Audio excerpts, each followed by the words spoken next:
السلام عليكم ورحمة الله، ازيكم في فيديو جديد، يا رب تكونوا بخير. كنت عايز بس اعلق على موضوع ان الاستاذ او المستشار مرتضى منصور بيعلن عن مؤتمر صحفي عالمي. هم قالوا كده على قناة نادي الزمالك، قالوا مؤتمر صحفي لرئيس النادي مرتضى منصور، مؤتمر عالمي.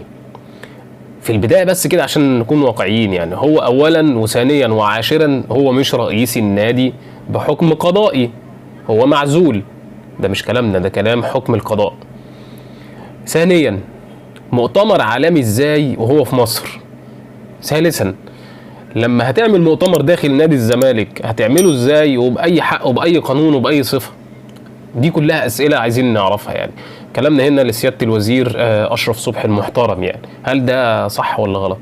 بيقول لك هيعلن عن فساد وعن عن تصريحات بقى مهمة، وتابع بقى معايا هنا عشان تعرف كل الحاجات دي مع أحمد اللفندي على قناة باكورد. هتعرف كل الحقيقة بس عندي.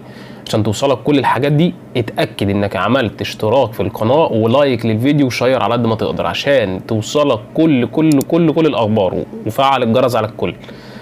وما تنسوش طبعا اهم حاجه وقبل اي حاجه الصلاه على النبي عليه الصلاه والسلام، وهنشوف الجاي ايه. اللهم صل وسلم وبارك عليك يا سيدي يا حبيبي رسول الله. انتشروا اللايك للفيديو، اشوفكم على خير في فيديو جديد. تحياتي ليكم مع احمد اللفندي، سلام.